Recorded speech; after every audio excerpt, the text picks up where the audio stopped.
Hello my dear loving students welcome to NMM classes पिला माने मु आज तुम षष्ठ श्रेणी साहित्य बहिर जो पंचम पद्यटी अच्छी नीति वचन मु आज तुम मानक से चैप्टर पढ़ेबी है पिले आ पूर्वर मुझे अलरेडी तुम 4टा चैप्टर अपलोड करी आ क्वेश्चन आंसर सब अपलोड करदेवी जदि तुम्हें मो चैनल को सब्सक्राइब करना ताल प्लीज मो चैनल को सब्सक्राइब करके ऑल नोटिफिकेशन ऑन करदेव ताकि तुम क्लास जो भी वीडियो मुझे अपलोड करे तार नोटिफिकेशन तुम मानक सर्वप्रथम आसीज है आउ ये वीडियोटी भल लगे प्लीज वीडियो को गोटे लाइक कर सांग मान सहित सेयार कर कमेंट कर कि केमती लगे आउ एनी डाउट थिले तुम मैंने मत कमेंट बॉक्स रे पचारि पार ठीक अच्छे। चलो ये बहुत ही सुंदर कविताटी है नीति वचन जहाँकि आमको अनेक नीति शिक्षा ए कविता मध्यम कवि दबाक चेष्टा करें सर्वप्रथमे माने बुझा चैप्टर टी को ओके आगे चलो आम कवि परिचय देखी नबा किए लिखिं विषय किसी तापर आम विषयटी को बुझा कवि परिचय पिले देख कवि होचंती किए ना रामकृष्ण नंद जे कि केबे जन्मग्रहण करते से 1906 मसीह जन्मग्रहण करी 1994 मसीह मृत्युवरण करथिले ओके। रामकृष्ण नंद जन्म कटक जिला गोविंदपुर अंतर्गत बाईरोई ग्राम रे होइतिला ठीक अच्छे। जन्म केबे ना 1906 रे 1994 से मृत्युवरण करछंती आ कोठी ना कटक जिलार गोविंदपुर अंतर्गत बाईरोई ग्राम रे से जन्मग्रहण करथिले। एटा तुम परीक्षा रे शरणार्थ रे भी लिखिया पड़े दीर्घ उत्तरमूलक भी लिखिया पड़े सो मन रखिबो ओके। से जड़े विशिष्ट शिशु साहित्यिक और पाठ्यपुस्तक रचयिता है जड़े शिशु साहित्यिक बही तुम ये पाठ्यपुस्तक माने तुम जो कंटेंट आम जो सब ओडिशा बोर्डर कंटेंट अच्छी तापाई से लेखा लिखि दियंती आहे दयामय विश्वविहारी प्रार्थनाटी द्वारा रचित होती। रामकृष्ण नंद लिखिं कौन आय दयामय जोटा तुम मान स्कूल बोला जाए से प्रार्थनाटी रामकृष्ण नंद ही लिखिं। यह व्यतीत प्रतिध्वनि संग्राम साधना विज्ञान कुहुक जीवन तरंग सुना पहाच झुमुका आदि पुस्तक रचना से करथिले। झुमुका कविता संकलन पाई से ओडिशा साहित्य अकादेमी पुरस्कार मध्य पाइथिले। एटा भी तुम मन रखार अच्छी जे से कौन ओडिशा साहित्य अकादेमी पुरस्कार पाई ना झुमुका कविता पाई संकलन पाई ओके। नीति वचन कविताटी झुमुका कविता संकलन आनीत ये जो कविताटी आम पढ़ा नीति वचन ताहा कौठु आसी पिले झुमुका कविता संकलन भितर आसी अछि हैला। चलो एबे आमे विषय भितर को जीवा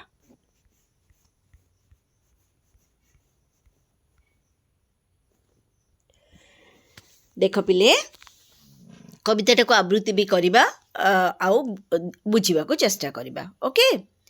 যত্ন অধ্যবসায় উদ্যম বলে অসাধ্য হইপারে সাধু ভূতলে গিরিপাষাণ এড়ে কঠিন হই খোঁজিলে তহু পুଣି জଳ ଝରାଇ। যত্ন অধ্যবসায় উদ্যম বলে অসাধ্য হইপারে সাধু ভূতলে সাধ্য সরি ପିଲାମାନେ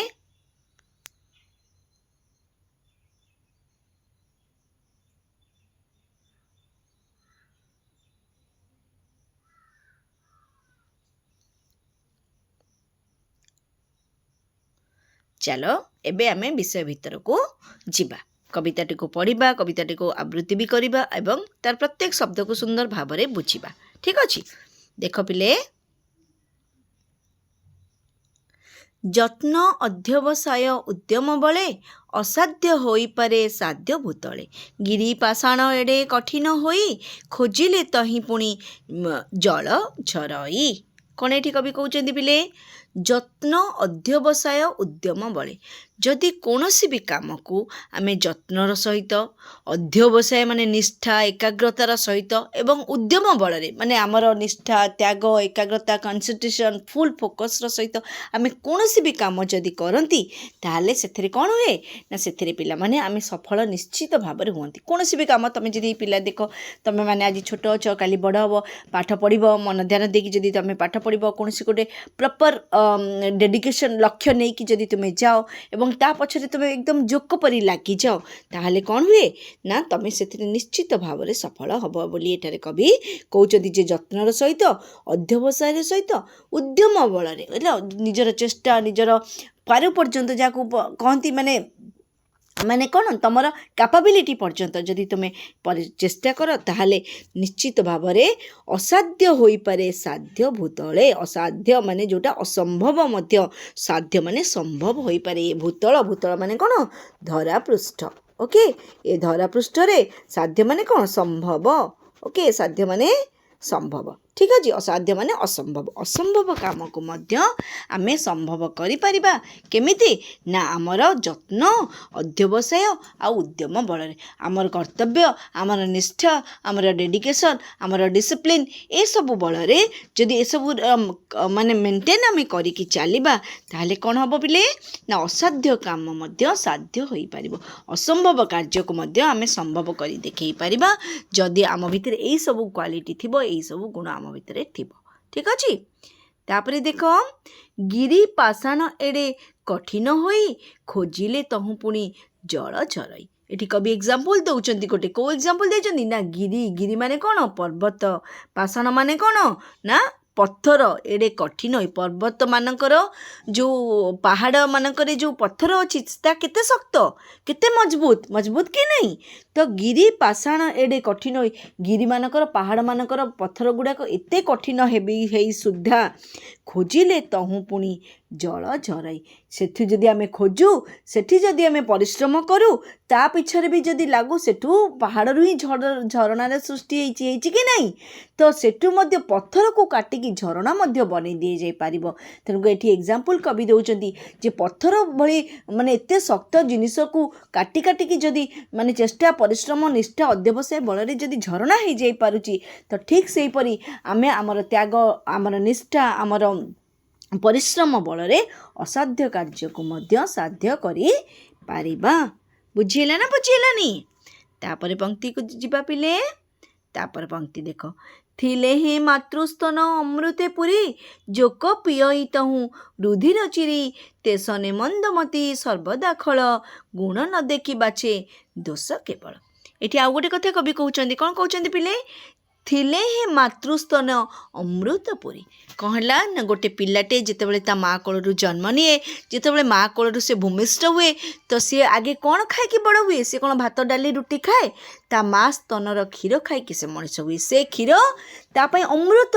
ସେ କ୍ଷୀରରେ ତାର ଜୀବଦାନ ମିଳେ। ଗୋଟେ ପିଲା ଯେତେବେଳେ ଜୀବଦାନ ପାଏ, ଯେତେବେଳେ ସେ ଧରା ପୃଷ୍ଠକୁ ଆସେ, ସେ କେବଳ ତା ମାର ସ୍ତନର କ୍ଷୀର ଖାଇକି ସେ ପରିପୁଷ୍ଟ ହୁଏ, ସେ ସୁସ୍ଥ ସବଳ ହୁଏ, ସେ ନିରୋଗୀ ହୁଏ। ସିଏ ତା ଜୀବନର ଆଗ ଚଲାପଥ ପାଇଁ ତା ମା କ୍ଷୀର ହିଁ ତାର କ'ଣ ମାନେ ସାଧକ ସାଜିଥାଏ, ବା ତା ମା କ୍ଷୀର ହିଁ ତାକୁ କ'ଣ ବଳ, ଶକ୍ତି ସବୁକିଛି ଯୋଗାଇଥାଏ, ତାର ଅଭିବୃଦ୍ଧିରେ ସାହାଯ୍ୟ କରେ, ନୁହେଁ କି? ତ ଥିଲେ ହେ ମାତୃସ୍ତନେ ଅମୃତ ପରି, ଜୋକ ପିୟଇ ତହୁଁ ରୁଧିର ଚିରି। କିନ୍ତୁ ଥିଲେ ଯଦିଓ ମାର ସ୍ତନରେ କ'ଣ ଅଛି? ଅମୃତ ଅଛି, ଅମୃତ ରୂପକ କ୍ଷୀର ଅଛି।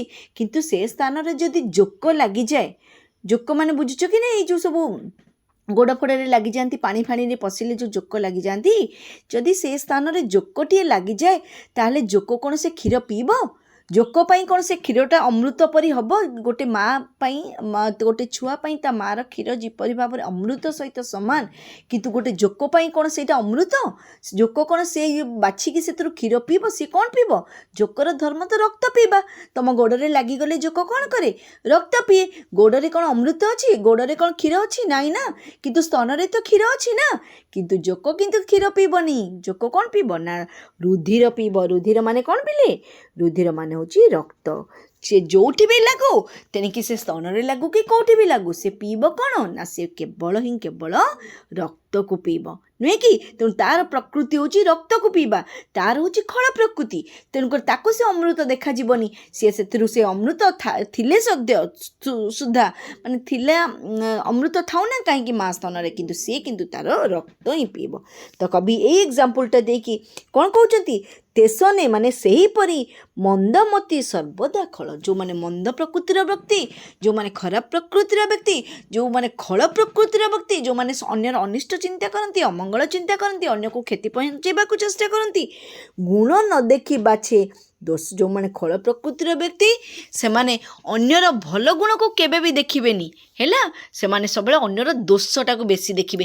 ଯେତେ ତମେ ଭଲ କଥା, ତମ ଭିତରେ ହଜାରେ ଭଲ ଗୁଣ ପଛେ ଥାଉ, କିନ୍ତୁ ତାଙ୍କ ନଜର କେଉଁଠି ରହିବ? ଗୋଟିଏ ଯଦି ତମେ କେଉଁଠି ଭୁଲ କରିଛ ତ ଖଳ ପ୍ରକୃତିର ଲୋକର ପ୍ରକୃତି ହେଲା ଯେ ଗୁଣ ନ ଦେଖି ବାଛେ ଦୋଷ କେବଳ କେବଳ ଗୁଣକୁ ସେମାନେ ଦେଖନ୍ତିନି। ହଜାର ତମ ପିଛରେ ପଥରେ ମାନେ ପାଖରେ ଭଲ ଗୁଣ ଥାଉ ସଦେ ତମ ପାଖରେ ଯେଉଁ ଗୋଟିଏ ଖରାପ ଗୁଣ ଅଛି ସେଇଟାକୁ ଦେଖିବେ। କାହା ପରି ନା ଜୋକ ପରି। ଏଠି ଖଳ ପ୍ରକୃତି ଲୋକକୁ କାହା ସହିତ କବି ତୁଳନା କରିଛନ୍ତି? ଖଳ ପ୍ରକୃତି ଲୋକକୁ କବି ଜୋକ ସହିତ ତୁଳନା କରିଛନ୍ତି। ବୁଝିହେଲା?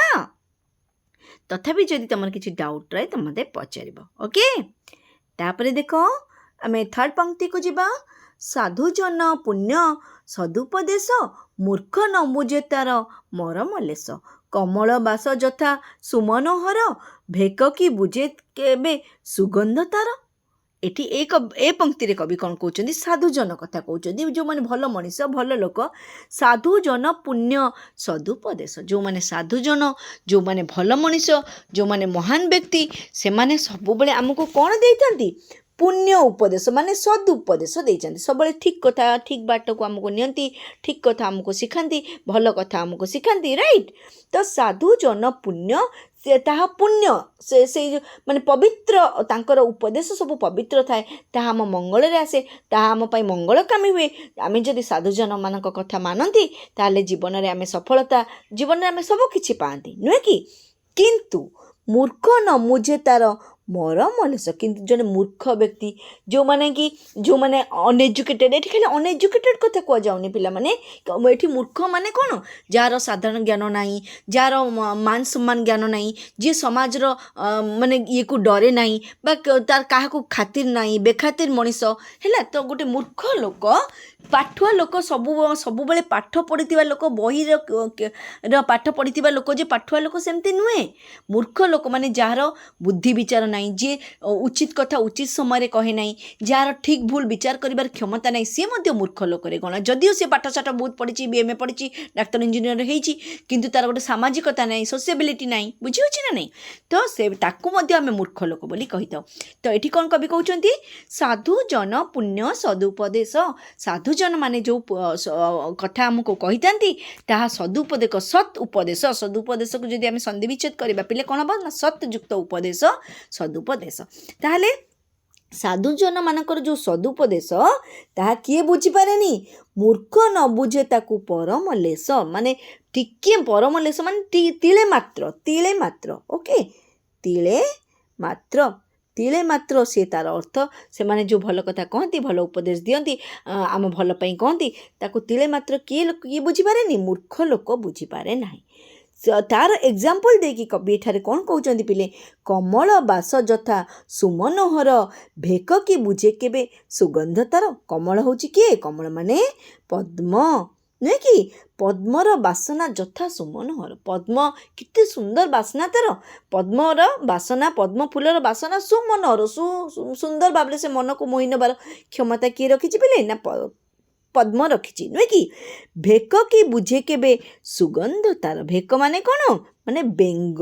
ଭେକ ମାନେ ମନେ ରଖ, ଭେକ ମାନେ ହେଲା ବେଙ୍ଗ। କିନ୍ତୁ ବେଙ୍ଗ କ'ଣ ତା ସୁଗନ୍ଧର ମୂଲ୍ୟ ବୁଝିବ?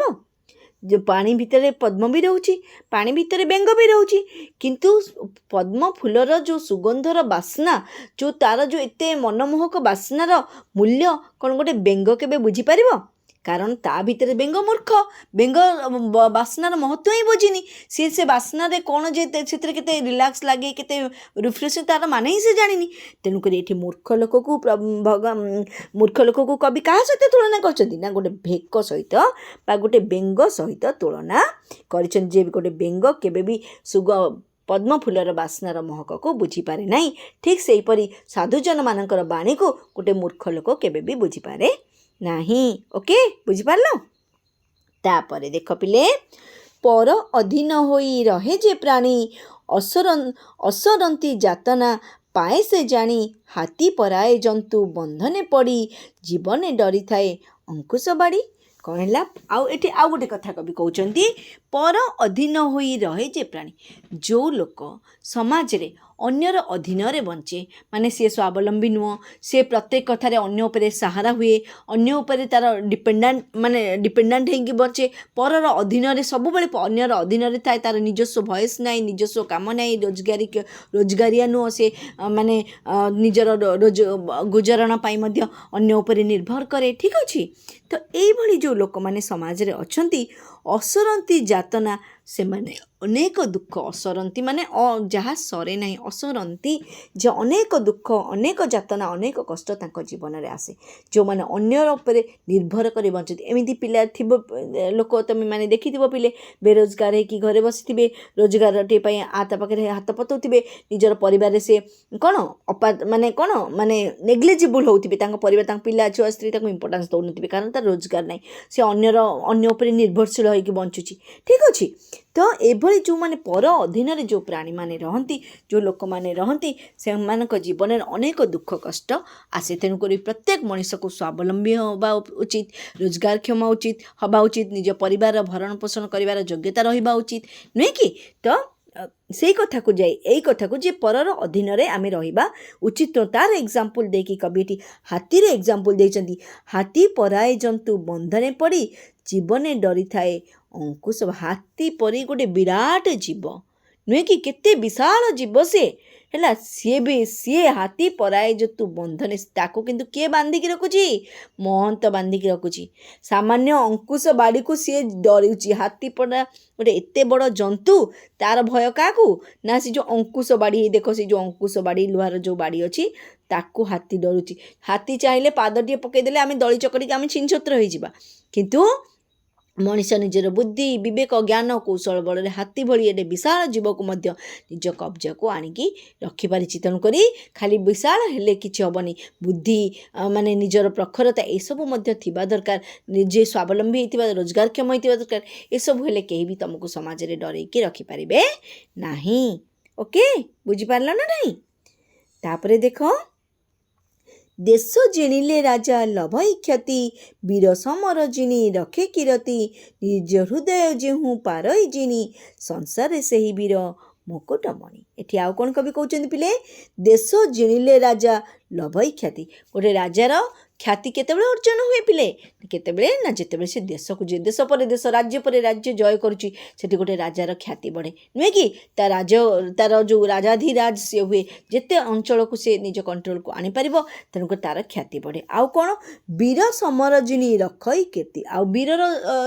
ଜୟ କେତେବେଳେ ହୁଏ ନା ଯେତେବେଳେ ସେ ଯୁଦ୍ଧକୁ ଜିତିଯାଏ ଯେତେବେଳେ ଯୁଦ୍ଧକୁ ଜିତେ ତାର କୀରତି ମାନେ କୀର୍ତ୍ତି ତାର କୀର୍ତ୍ତି ଅର୍ଜନ କରେ ବୀର ଯୁଦ୍ଧରେ ଜିତି ସମର ମାନେ ଯୁଦ୍ଧ ହେଲା ବୀର ଯୁଦ୍ଧକୁ ଜିଣି ତାର କୀର୍ତ୍ତି ଅର୍ଜନ କରେ ରାଜା ରାଜ୍ୟ ଜୟ କରି ନିଜର ଖ୍ୟାତି ଅର୍ଜନ କରନ୍ତି କିନ୍ତୁ ଜଣେ ସାଧାରଣ ମଣିଷଟିଏ ନିଜ ହୃଦୟ ଯେହୁ ପାରଇ ଜିଣି ସଂସାରେ ସେହି ବୀର ମୁକୁଟମଣି ନିଜ ହୃଦୟକୁ ଯିଏ ଜୟ କରିପାରିଛି ନିଜ ହୃଦୟକୁ ଯିଏ ଜୟ କରିପାରିଛି ମାନେ କ'ଣ ତା ମାନେ ହେଉଛି ଯେ ଯେଉଁ ମଣିଷଟିଏ ନିଜର କାମ କ୍ରୋଧ ଲୋଭ ମୋହ ନିଜର ଅହଙ୍କାରଠୁ ଦୂରରେ ରହି ନିଜର ମଣିଷପଣିଆ ତ୍ୟାଗ ଏସବୁ ମହାନତାରେ ନିଜକୁ ପରିପୂର୍ଣ୍ଣ କରି ରଖିଛି ନିଜର ହୃଦୟକୁ ସେ ନିଜେ ଜିତି ପାରିଛି ତା ହୃଦୟ ଭିତରୁ କାହା ପ୍ରତି ଈର୍ଷା ଭାବ ନାହିଁ କାହାର ପ୍ରତି ଦ୍ୱେଷ ଭାବ ନାହିଁ କାହା ପ୍ରତି ଖରାପ ଇଣ୍ଟେନସନ୍ ନାହିଁ କାହାକୁ ସେ ଅସୁବିଧାରେ ପକାଇବାକୁ ଚାହେଁ ନା କାହା ପ୍ରତି କ୍ଷତି ମନୋବୃତ୍ତି ତାର ନାହିଁ ଠିକ୍ ଅଛି ତ ଏଇଭଳି ଯେଉଁ ମଣିଷ ରହିଲେ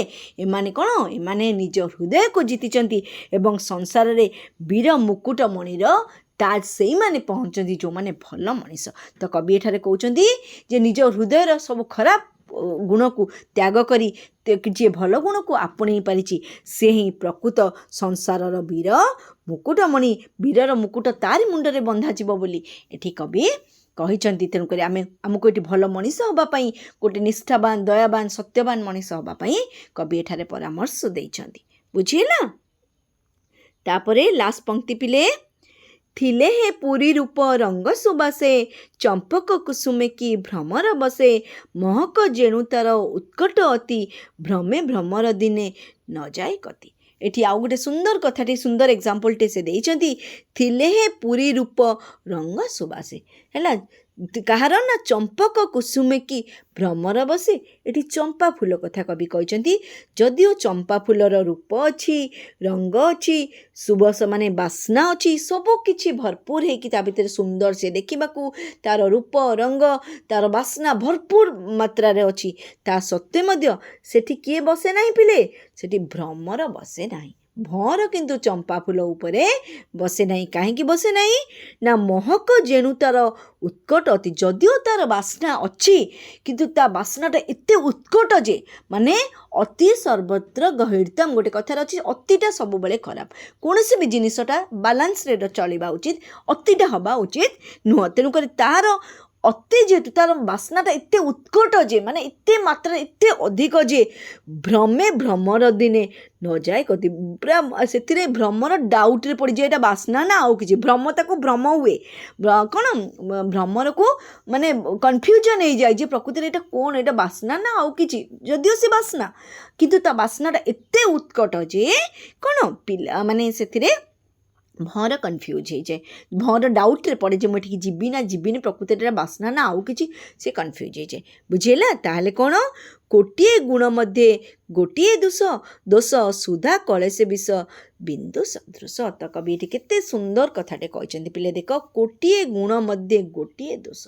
ତମ ପାଖରେ ଗୋଟିଏ ବି ଭଲ ଗୁଣ ଥାଉ, ଗୋଟିଏ ବି ତମ ପାଖରେ ତମେ ଭଲ ମଣିଷ ହେଇଥାଅ, ତମ ପାଖରେ ତମେ ଦୟାବାନ ତମ ପାଖରେ ଯେତେ ଭଲ ଗୁଣ ଥାଉ, ଯଦି ଗୋଟିଏ ବି ତମ ଭିତରେ ଦୋଷ ରହିଲା ନା, ତାହା କାହା ସହିତ? ସୁଧା ମାନେ ଅମୃତ କଳସରେ ବିଷ ବିନ୍ଦୁ ସଦୃଶ ହୋଇଥାଏ। ଗୋଟେ ଅମୃତର କଳସରେ ଯଦି ତମେ ବିନ୍ଦୁଏ ବି ବିଷ ପକାଇବ, ସେ ଅମୃତକୁ କ'ଣ ଆଉ କିଏ ପିଇବ? ସେ କ'ଣ ଆଉ ଅମୃତ ହେଇକି ରହିବ? ତାହା ସମ୍ପୂର୍ଣ୍ଣ ରୂପେ ବିଷ ସଦୃଶ ହେଇଯିବ। ଯଦିଓ ସେ ବିଷରେ କିଏ ନ ମରିପାରେ, କିନ୍ତୁ ତାକୁ ଆଉ କେହି ଭିତରକୁ ନେବେ ନାହିଁ, ତାକୁ ଆଉ କେହି ପିଇବେ ନାହିଁ, ନୁହେଁ କି? ତେଣୁକରି ଗୋଟିଏ ଗୁଣ ମଧ୍ୟ ଗୋଟିଏ ଭଲ ଗୁଣ ପଛକେ ତମର ଥାଉ, କିନ୍ତୁ ତା ଭିତରେ ଯଦି ଗୋଟିଏ ବି ତମେ ଏମିତି କିଛି ଖରାପ ଗୁଣ ତମ ଭିତରେ ଅଛି ଯାହା ତମର ସବୁ ଭଲ ଗୁଣକୁ କ'ଣ କରିଦେଉଛି? ଧୋଇ ଦେଉଛି, ନଷ୍ଟ କରିଦେଉଛି। ତାହାର ଏକ୍ଜାମ୍ପଲ୍ ସେ ଦେଇଛନ୍ତି ଯେ ସୁଧା କଳସରେ ଅମୃତ, ସୁଧା ମାନେ ଅମୃତ କଳସରେ ବିଷବିନ୍ଦୁଟିଏ ପଡ଼ିଲା ପରି ତୁମର ସବୁ ଗୁଣକୁ ତୁମର ଗୋଟିଏ ଖରାପ ଗୁଣ ନଷ୍ଟ କରିଦେଇଥାଏ। ତେଣୁକରି ଗୋଟେ ପୂର୍ଣ୍ଣାଙ୍ଗ ମଣିଷ ହିଁ ବଞ୍ଚିବାକୁ ମଣିଷ ଚେଷ୍ଟା କରୁ। ନିଜ ଭିତରେ ଭଲ ଗୁଣ, ଦୟା, କ୍ଷମା, କରୁଣା, ପ୍ରେମ, ମହନୀୟତା, ତ୍ୟାଗ, ସ୍ୱାବଲମ୍ବୀ, ସବୁ ପ୍ରତ୍ୟେକ ଯାହା ଗୋଟେ ମଣିଷର ଭଲ ଗୁଣ ଦରକାର, ଏସବୁ ଯେତେବେଳେ ତୁମ ପାଖରେ ରହେ, ତାହେଲେ ତମେ ବିଶ୍ୱବିଜୟୀ ହୁଅ, ତାହେଲେ ତମ ଭିତରେ ପୂର୍ଣ୍ଣତା ଆସେ ଏବଂ ତମେ ସମାଜରେ ଗୋଟେ ଭଲ ମଣିଷର ଆଖ୍ୟା ନେଇ ବଞ୍ଚିଥାଅ। ଠିକ୍ ଅଛି? ବୁଝିହେଲା ନା ବୁଝିହେଲାନି? ପିଲାମାନେ, ଏ ଭିଡ଼ିଓଟା ମୁଁ ଆଶା କରୁଛି ମୁଁ ତୁମମାନଙ୍କୁ ଭଲ ଭାବରେ ବୁଝେଇ ସାରିଛି। ଆଉ ଆର କ୍ୱେଶ୍ଚିନ୍ ଆନ୍ସର୍ ମଧ୍ୟ ମୁଁ ବହୁତ ଜଲ୍ଦି ଅପଲୋଡ଼ କରିଦେବି। ଠିକ୍ ଅଛି? ଆଉ ଭିଡ଼ିଓଟି ଭଲ ଲାଗିଲେ ପ୍ଲିଜ୍ ଭିଡ଼ିଓକୁ ଗୋଟେ ଲାଇକ୍ ଆଉ କମେଣ୍ଟ ଆଉ ସେୟାର କରିଦେବ। Okay, thank you, bye bye.